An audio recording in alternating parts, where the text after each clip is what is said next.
মানবে যারা বিতাড়িত হবে।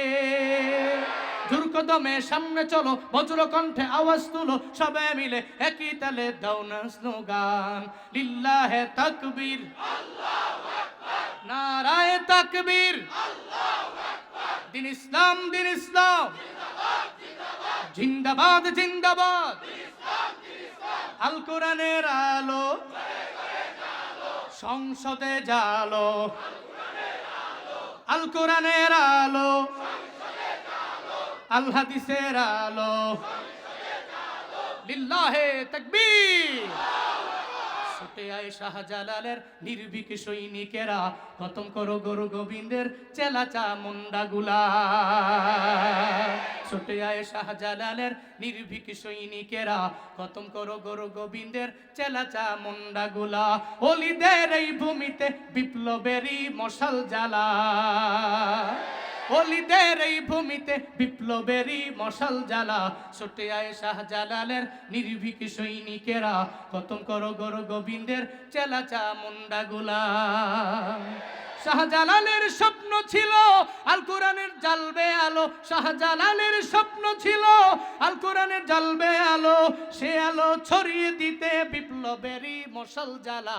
ছুটে আয় শাহজালালের নির্ভীক সৈনিকেরা, খতম করো গুরু গোবিন্দের চেলা চামুন্ডাগুলা। আল্লাহ প্রত্যেককে কবুল করেন, দেশ শান্তির দেশ বানান, সেকুলার মুক্ত দেশ আল্লাহ তাআলা দান করেন। নাস্তিকরা পরিচয় নাস্তিক কেন, পরিচয় দেন হিন্দু, তাহলে কিছু বলবো না। পরিচয় দেন খ্রিস্টান, কিছু বলবো না। পরিচয় দেন ইহুদি, কিছু বলবো না। কিন্তু সেকুলাররা পরিচয় দেয় আগে ছিলাম মুফতি মাসুদ, এক নাম্বার চিটার, এক নাম্বার বাটপার। নিজের পরিচয় দিয়ে মুফতি ছিলাম আগে। আল্লাহ যার পক্ষ থেকে হিদায়াতটা কাইরা নেগা, সে তো জীবনও পাবে না। আবু জাহালের সারা জিন্দেগি লাগে নবী বুঝায়, এরপরে তো বুঝে না। বাড়ি কি অনেক দূরে? নবীজির বাড়ি আর আবু জাহালের বাড়ি দূরে না কাছে? যাদেরকে আল্লাহ তৌফিক দিয়েছেন মক্কা মদিনায় যাওয়ার, দেখছেন আপনারা, আপনারা বাইতুল্লাহ তাওয়াফ করলেন 7 বার, এরপরে গেলেন সাই করতে, সাফা টু মারওয়া, মারওয়া টু সাফা, সাফা টু মারওয়া, মারওয়া টু সাফা, সাফা টু মারওয়া। কয়বার? কয়বার? তো মারওয়া থেকে একটু দূর, একটু গেলেই তো হাম্মাম আবি জাহাল, আবু জাহালের বাড়ি। বর্তমানে কি কথা কয় না? যুগে যুগে জালেমদের বাড়ি বাড়ি থাকে না, টয়লেট হয়, ঠিক কি না? ইন ফিউচারেও সমস্ত জালেমদের বাড়িগুলো টয়লেট খানায় পরিণত হবে। এটাই যুগের পর যুগ প্রত্যেকটা জালেমরা পায়, কিন্তু এর পরবর্তী জেনারেশন এর থেকে শিক্ষা গ্রহণ করে না। তকদির খারাপ। আবু জাহালের বাড়ি, হাজি সাহেবে যাওয়ার পরে মুআল্লিম সাহেব কয়, আবু জাহালের বাড়ি দেখবেন নি? বাড়িটা কোন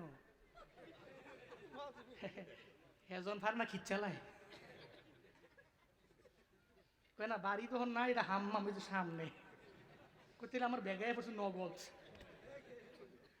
দুইটাই 2 নাম্বার, 2 নাম্বার না হইলে একবারে প্রেশার পুষার দিয়ে 1 নাম্বার। আবু জাহালের বাড়ি আইসি আর আয়াম। তারপরে সে কাজটা শেষ করে আবু জাহালের বাড়ি থেকে বের হলেই একটু দূরে গেলেই নবীজির বাড়ি। ওই যে লোকগুলো দাঁড়িয়ে আছে, সাপোজ ওখানে নবীজির বাড়ি, এখানে আবু জাহালের বাড়ি, কিন্তু কপালে হিদায়াত আছে? আছে? তো যতই বুঝাবেন বুঝবে না তো, কারণ কপালে হিদায়াত নাই। ফি কুলুবিহিম মারাদ ফাযাদাহুমুল্লাহু মারাদা, তাদের অন্তরের মধ্যে আছে বিধি, আর এই বিধি দিন দিন কমে না, দিন দিন খালি বাড়ে। আল্লাহ মুনাফিকদের থেকে আমার দেশকে আপনি হেফাজত করেন, আমিন। জোরে পড়েন আমিন। রাগ করেছেন আপনারা? কষ্ট হচ্ছে কি আপনাদের? জাগ্রত আছেন তো? আলহামদুলিল্লাহ। তাকবীর, লিল্লাহে তাকবীর। আল্লাহ কবুল করেন। তাহলে 1 নম্বরে কার কারণে আমরা দামি? কার কারণে? নবীজির কারণে। নবীজি দামি, আমরাও দামি। 2 নাম্বার, আমরা দামি কেন? 5টা কারণ। 2 নম্বরে আমরা দামি কোরআনের কারণে। সাইয়্যিদুল কুতুব, সমস্ত কিতাবদের লিডার, আল কোরআন। সুবহানাল্লাহ পড়বেন না? সমস্ত কিতাবদের লিডার কোরআন, সাইয়্যিদুল কুতুব, সব কিতাবদের নেতা। এই কোরআনটা আমাদের। ওই কোরআন ঘরে আছে না নাই? ডেইলি কি পড়া হয়? আহ, ডেইলি পড়া হয় না, কিন্তু ডেইলি কি ফেসবুকে ঢোকা হয়? এখানে এমন কেউ আছেন যে হুজুর আমার মোবাইল আছে ফেসবুক নাই? ইম্পসিবল। আপনার মোবাইল কিনলে ফেসবুক ডাউনলোড করাই থাকে, খালি লগ ইন করবেন আর ঢুকবেন ফেসবুক। ডেইলি আমি ফেসবুকে ঢুকলাম, ইউটিউবে ঢুকলাম, টিকটকে ঢুকলাম, ইনস্টাগ্রামে ঢুকলাম। কপাল পোড়া মুসলমান, যেই কোরআনের কারণে দামি হয়ে গেলাম, ওই কোরআনটা আমি ধরতেও পারলাম না ডেইলি একবার। কোরআনের কারণে আমরা বড় দামি। এই যে সামনে যে রমজান মাস আসতেছে, দেখবেন রমজান মাস আসলেই কোরআন ধরে, আর পরে আর ধরে না। পুরা বছরে একবার ধরলে হবে না, বরং পুরা বছরের মধ্যে কোরআন পড়েন রে বাবা। ফজরের নামাজের পরে সূরা ইয়াসিনের আমলটা যদি কন্টিনিউ করেন, এই লেবারেরা, এই শ্রমিকেরা, এই আল্লাহর বান্দারা শুনে যান রে বাবা, আপনার ঘরের মধ্যে রিজিক কম, তবে আল্লাহ বরকত বাড়ায়া দিবে। ফজরের নামাজের পরে যদি আপনি সূরা ইয়াসিন পড়েন, মাগরিবের নামাজের পরে সূরা ওয়াকিয়া পড়েন, যদিও আপনার রিজিক বেশি না, আল্লাহ অল্প রিজিকের মধ্যেও বরকত দিতে পারে কি পারে না? কোরআনের কারণে আমরা দামি। 3 নম্বরে সাইয়্যিদুশ শুহুর, 12 মাসের মধ্যে একটা মাস আছে, যেই মাসটা 11 মাসের চাইতেও দামি। ওই মাসের নাম কি? মাশাআল্লাহ, কি নাম? আল্লাহুম্মা বারিক লানা ফি রজব ওয়া শাবান ওয়া বাল্লিগনা রমাদান। ও আল্লাহ, রজব শাবানে বরকত দিও, রমজান পর্যন্ত তুমি আমারে পৌঁছায় দিও আল্লাহ। কারণ রমজানের আগে কত মানুষ মারা যায়। আল্লাহ গো, আমি যদি 11 মাস বাঁচলাম, রমজান পাইলাম না, হইল না। রমজান আমি না পাইলে আমার জীবনটা কেমন জানি হয়ে যাবে রে আল্লাহ। তুমি আমারে 11 মাস বাঁচায় কি লাভ যদি রমজানে আমি না থাকতে পারি? যেই রমজানে একটা নফল ইবাদত করলে নফল নফল থাকে না, ওটারে ফরজের সমতুল্য বানায় দেয় কি? রমজানে যদি ফরজের একটা আমল করেন, একটা ফরজের সমতুল্য 10টা না 20টা না, কয়টা? নফল হয়ে যাবে কি, আর ফরজ হবে কয়টা? চিল্লা পড়ে না আল্লাহু আকবার। তাহলে পুরো 11 মাস পেলাম, আল্লাহ রমজানই পেলাম না, তা আমার তো বদনসিব। আল্লাহ তুমি রমজান পর্যন্ত বাঁচায়ো। জোরে পড়ে না আমিন। নাকি বাঁচবেন এই গ্যারান্টি আছে? কে দিবে আপনার গ্যারান্টি? কে দিবে? আছে কেউ দেওয়ার মতো? আপনার ডাক্তার কেউ নাই। এই প্রতিদিন বগুড়ায়, গতকালকের আগের দিন, আমি গত 5 দিন ছিলাম উত্তরবঙ্গে, তো গতকালকে প্রোগ্রাম ছিল নওগাঁয়, তো কালকের আগের দিনে নওগাঁয় বগুড়া থেকে বের হবে হোটেল ম্যানেজার যিনি, উনি আমাকে বললেন, হুজুর মুরগি কিনে আনবো, একদম দেশি মুরগি গ্রাম থেকে। আমি বললাম ঠিক আছে, ভালো খাবার আনতে পারেন। উনি সকালবেলা হোটেলে ঢুকবে 8টা বাজে, রুট পার হবে, লোকাল রোডে চলে আসছে, মেন রোডে না, লোকাল রোডে। একটা মাটির ট্রাক উল্টা এসে মেরা দিল, 2 হাত পেছনে গিয়ে পড়লো। আমার চোখের দেখার 2 দিন আগে। সারাদিন নিয়ে গেল TMSS এ, বাংলাদেশের একটা বড়, হ্যাঁ TMSS মমইনের পাশে যেটা, ওখানে নিয়ে গেল। ওখান থেকে বের করে দিল, না চিকিৎসা নাই, নিয়ে গেল জিয়া মেডিকেলে, বগুড়ার জিয়া মেডিকেলে নিল, ICU খালি নেই। সারাদিন লোকটা পরে রইল, মাগরিবের সময় আমি বের হব, আমাকে বলতেছে হুজুর এই মাত্র টেলিফোন করে জানিয়েছে লোকটা নাই। আপনি দেখলে অবাক হবেন, কি বডি, কি হাইট, কি তরতাজা। আহ, মরণের বিন্দু মাত্র পরিমাণ গ্যারান্টি আজকে উনি কই, কই উনি? আপনার মরণের পরে আপনার বিবিও বলবে আপনার লাশ,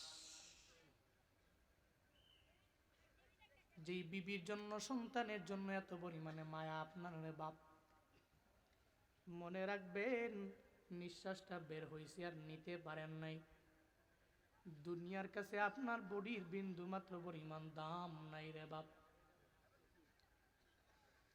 এই আল্লাহর বান্দারা, কোন সময় মরণ হবে জানা নাই,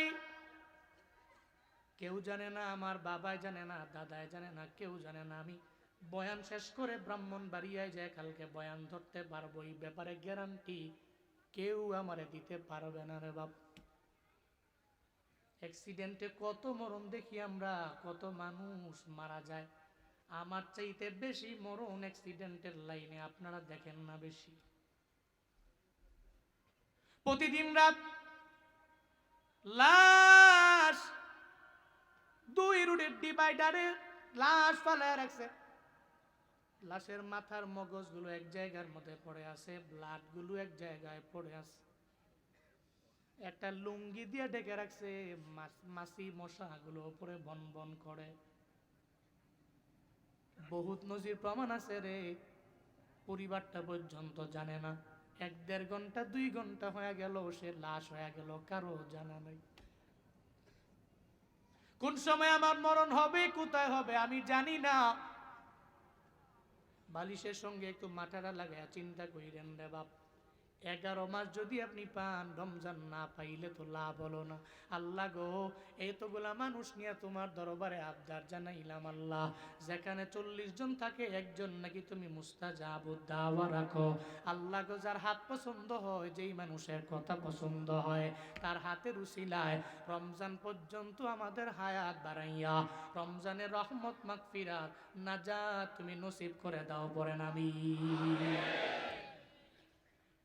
রমজানের কারণে বড় দামি আমরা, কিন্তু কত কপাল বুড়া আছে দেখবেন রমজান মাসে রোজা রাখে না, জুয়ান পোলায় আছে না নাই? দিনের বেলা আমজা দিয়া ধুইরা হোটেলের মধ্যে গিয়া খায়, আবার হোটেলের সামনে লাগানো আছে, এখানে সেফটির সাথে খাওয়ানো হয়। নাউজুবিল্লাহ কয় না? কার সাথে সেফটি করো, কার কাছ থেকে বাঁচো? তোমার বাবায় দেখে না, মায় দেখে না, তোমার বিবিয়ে দেখে না, সন্তান দেখে না, একজন তো দেখে, চিল্লা বলেন তার না। বুজুর্গ 2টা মুরিদের হাতে 2টা মুরগি দিয়া দিলেন, হাই 2 মুরগি নিয়ে তোমরা যাও এমন জায়গায় জবাই করবা যেখানে কেউ তোমাদের দেখে না। 2 মুরগি নিয়ে রওনা। কিছুক্ষণ পরে মুরগি জবাই করে একজনে নিয়ে আসলো, আর একজনে জবাই ছাড়া জীবিত জীবন্ত মুরগিটা নিয়ে আসলো। বুজুর্গ কয়, এই মুরিদ তুমি কেমনে জবাই করলা আমারে বলো না? কয়, বুজুর্গ আমার এই মুরগিটা নিয়ে যখন আমি জঙ্গলের মধ্যে গেলাম, গহীন জঙ্গলে ঢুকার পরে হঠাৎ করে জবাই করব এমন একটা ভাব যখন হয়ে গেল, আমি তাকায় দেখি একটা লোক দেখা যায়, ওই লোকটা আমারে দেখে ফেললো। আমি জঙ্গল থেকে মুরগিটা নিয়ে বের হয়ে আসলাম, কারণ শর্ত মানতে পারি নাই, আমি মুরগিটা ওই জায়গায় জবাই করতে পারলাম না। এরপরে এই মুরগিটা নিয়ে আমি চলে গেলাম আমার ঘরের মধ্যে, আমার ডানে দেখলাম দেয়াল, আমার বামে দেখলাম দেয়াল, আমার উপরে ছাদ, আমার নিচে হলো মাটি, আমার চারদিকে দেয়ালে ঘেরা, আমারে কেউ দেখে না, আমার বিবি দেখে না, আমার মায়ে দেখে না, আমার বাবায় দেখে না। সঙ্গে সঙ্গে আমি মুরগিটাকে জবাই করে আপনার দরবারে নিয়ে আসলাম। এবার ওই বুজুর্গ কয়, এই মুরিদ তুমি মুরগি জবাই না করে কেন আমার দরবারে নিয়ে আসলা, আমারে বলে দাও না। কয়, বুজুর্গ আমার এই মুরগিটা নিয়ে আমি জঙ্গলের গহীন জঙ্গলের মধ্যে গেলাম, ওখানে কোনো মানুষ আমারে দেখে না, তাকায়া দেখি আসমানওয়ালা রব আমারে তাকায়া তাকায়া দেখে। আমি এই মুরগি নিয়ে যখন আমার ঘরের মধ্যে গেছি, আমার বিল্ডিং এর দরওয়াজা লাগানো, আমার রুমের ডানে দেয়াল, বামে দেয়াল, সামনে দেয়াল, পেছনে দেয়াল, আমার উপরে ছাদ, আমার নিচে মাটি, এর উপরে আমি, কেউ আমার দেখে না, মনে হয় আল্লাহ আমার দিকে তাকায় আছে। ওই মুরগি নিয়ে নিয়ে আমি যেখানে গেছি সব জায়গায় কেউ নাই, কে আছে? আমি কোন জায়গায় মুরগি জবাই করতে পারি নাই। মুরগি জবাই না করে এই জীবন্ত মুরগিটা আমি আপনার দরবারে নিয়ে আসলাম। বুজুর্গ কয়, আমার তো মুরগি জবাই করা দুইজনের দ্বারা উদ্দেশ্য না। এই দুইজন মুরিদের মধ্যে আমি কাকে তাকুয়ার লেভেলে উচ্চ হয়ে গেল, উন্নীত হয়ে গেল, আমার মরণের পরে কে খেলাফত পাওয়ার যোগ্য, এটা দেখার জন্য, এটা বুঝার জন্য দুইজনের হাতে মুরগি দিয়ে দিলাম। যে মুরগি জবাই করে নিয়ে আসছে তাকওয়ার সর্বোচ্চ লেভেলে যেতে পারে নাই। যে মুরগি জবাই না করে আমার দরবারে আনলো, আমার মরণের পর আমি তোমারই আমার খেলাফত দিয়ে দিলাম। আউলিয়ারা কারে উকবা ইখতিয়ার, জাহেলারা কারে দুনিয়া ইখতিয়ার, হর গরিদে নেক তু তৈয়ার।